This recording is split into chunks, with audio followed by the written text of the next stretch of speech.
साक्षात्कार कोविड-19 को लेकर विश्व प्रसिद्ध इतिहासकार युवाल नोआ हरारी के विचार। पाई पैरा वायरस सबसे बड़ा खतरा नहीं। पैरा कोई भी संकट समाज के लिए एक नया मोड़ हो सकता है। पाई अब हम कौन सी राह पकड़ेंगे। पाई चैंपियंस a brief history of humankind के लेखक हरारी, जिनकी कंपनी ने WHO को $10 लाख दान किए, बताते हैं कि कोविड-19 पर आज हम जो फैसले करेंगे वे हमारे भविष्य को बदल देंगे। पाई पैरा प्रोफेसर हरारी, हमें एक वैश्विक महामारी ने पैर लिया है।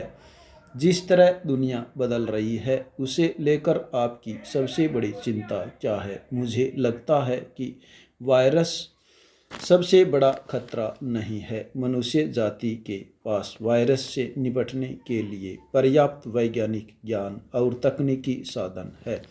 असल में बड़ी समस्या है हमारी अपनी आंतरिक दुर्भावनाएं, घृणा, लालसाएं, अशांति आदि। लेकिन ऐसा कभी कभार होता है। पाई पैरा मुझे सेल्स गर्ल ने बताया कि पादरी पीछे लाइन में था। पाई जब उसे पता चला कि आप क्रेडिट कार्ड भूल गए और मेडिसिन ज़रूरी है तो उसने पे कर कहा, he is a messenger of God, please hand over this gift to that Indian guard. और फिर वो अदृश्य हो गया। पैरा मेरे पति मेरे लिए दवाई लेने निकट के वालग्रीन फार्मेसी जा रहे थे। हमारा फ्लैट ग्राउंड फ्लोर पर है, इसलिए मैं खिड़की का पर्दा हटाकर उन्हें जाते हुए देख रही थी।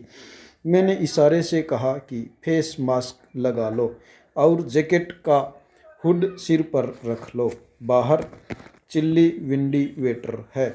ये मुस्कुराकर तेज़ कदमों से 21st स्ट्रीट का चौराहा पार कर एवेन्यू की ओर बढ़ गए थे। मैं सोचने लगी, सदियों तथा सर्दियों से सुनते आए हैं कि न्यूयॉर्क सिटी दैट नेवर स्लीप्स, यहाँ टाइम्स स्क्वायर और मैनहट्टन पर जीवन 24 घंटे दौड़ता है। पर इस बार ये क्या हो गया कि कारों के पहिए थम गए हैं।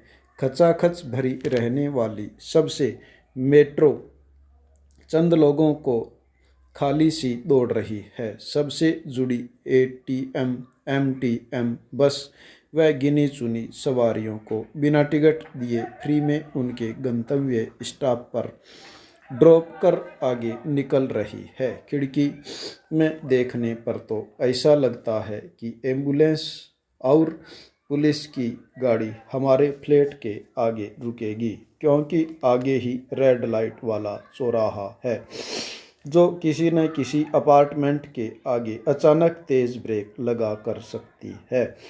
PPE किट पहने, मुँह पर मास्क लगाए, सिर और चेहरे पर पारदर्शी शील्ड में वॉरियर्स उतरते हैं। कुछ देर तो मैं देखती हूँ, फिर वो वॉरियर्स इधर उधर तहकीकात करने के लिए चले जाते हैं। वहाँ उस पादरी और पाल को बाहर बुलाया और उनसे परिचय कर उसे उसका बैग लौटा दिया। वो धन्यवाद कहकर बहुत सेंटी हो गया और वह मॉल तक आया। फिर वह हाथ जोड़कर चला गया। कोरोना के चलते बच्चों को मोबाइल के माध्यम से पढ़ाई पर ममता समता ने बताया, जोर दिया, लेकिन वह मोबाइल के माध्यम से पढ़ाई के कारण बच्चों के मस्तिष्क पर जोर पड़ने, आंसू आने, आंखों में जलन होने, चिड़चिड़ेपन, हताशा जैसी शिकायतों की खबरें आ रही हैं। ये सब जो बड़े बड़े कियानूसी लोग हैं उनकी बात है। मुझे याद है मैंने गांव में जन्म लिया था। गांव में पार्टी भरता लेकर पढ़ने स्कूल जाता था। आज मैं एक बहुत बड़े ओहदे में दिल्ली सरकार में तैनात हूँ। मुझे गांव याद है। आज भी गाँव में वही हालात है। वहाँ पर प्रॉपर स्कूल का गणवेश नहीं मिलता है, लेकिन छात्र छात्राएं गरीब घरों से, गरीब तबकों से निकलकर वो विद्यालय में पढ़ने जाते हैं। यहाँ बड़े बड़े लोग जो बैठे हैं उन्हें याद आ रही है कि बच्चों की पढ़ाई खराब हो रही है। कुछ भी ऐसा नहीं होने वाला है। पहला है स्वास्थ्य, लॉकडाउन का पालन करना, उसकी तरफ कोई ध्यान नहीं दे रहा है।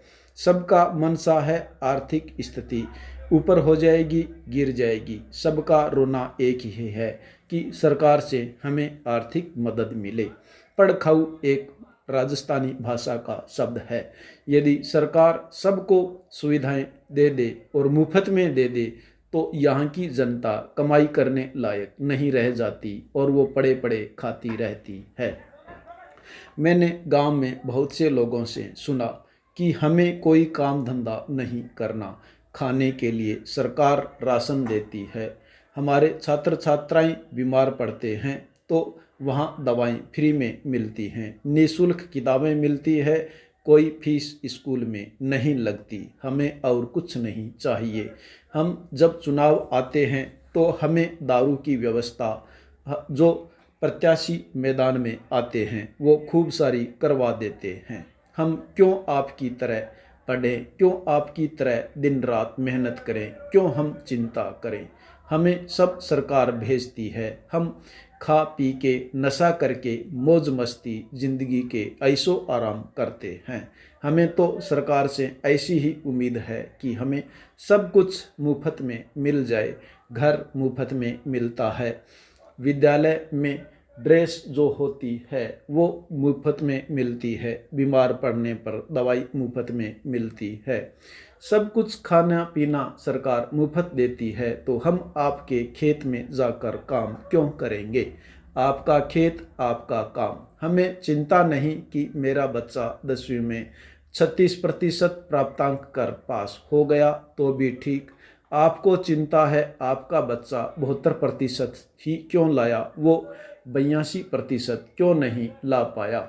हमें कोई चिंता नहीं। हम जिंदगी का ऐशो आराम करते हैं। सब तरह के नशों में हम आनंद लेते हैं। गुटखा हम खाते हैं, अमल हम खाते हैं, डोडा, पोस्त, दारू, जो भी हमें नशे कारक गोलियां मिलती है हम नशा करके बहुत अपने आप को अच्छा मानते हैं।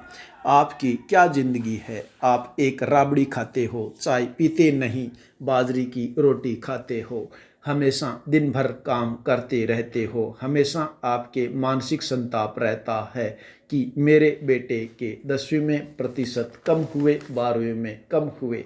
क्या आपकी ज़िंदगी है। आप हमारे साथ आओ, नशे करो, सब मुफ्त की सुविधाओं का उपभोग करो, ज़िंदगी के ऐशो आराम करो आदि।